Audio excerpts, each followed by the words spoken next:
রায় দুর্লভ। নবাব আলীবর্দীর বিশ্বস্ত অমাত্য রাজা জানকীরামের ছেলে রায় দুর্লভ। রায় দুর্লভ ছিলেন উড়িষ্যার পেশকার ও পরে দেওয়ানি লাভ করেন। রাঘুজি ভৌসলা উড়িষ্যা আক্রমণ করে রায় দুর্লভকে বন্দী করেন।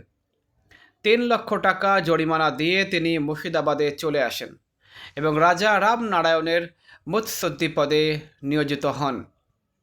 তিনি নবাব আলীবর্দীর আনুকূল্য লাভ করেন এবং নবাবের সৈন্য বিভাগে নিযুক্ত হন। কিন্তু নবাব সিরাজের সঙ্গে তার ভালো সম্পর্ক ছিল না, তাই নবাব সিরাজউদ্দৌলা তাকে পদোন্নতি প্রদান করেননি। ফলে নবাবের বিরুদ্ধে নানামুখী ষড়যন্ত্রে তিনি অংশগ্রহণ করেন। পলাশির যুদ্ধে মীর জাফর ও রায় দুর্লভ অন্যায়ভাবে নবাব সিরাজকে যুদ্ধ বন্ধ করার পরামর্শ দেন।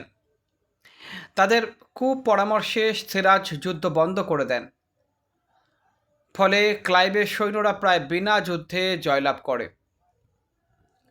পলাশির যুদ্ধের পর এই বিশ্বাসঘাতক সুখে শান্তিতে বসবাস করতে পারেননি, বরং মিরন তার বিরুদ্ধে অর্থ আত্মসাতের অভিযোগ উত্থাপন করেন এবং তার মৃত্যুদণ্ড হয়। ইংরেজরা তাকে রক্ষা করেন এবং তিনি কলকাতা থেকে পালিয়ে যান। কিন্তু ততদিনে রায় দুর্লভ সর্বশান্ত ও নিঃস্ব।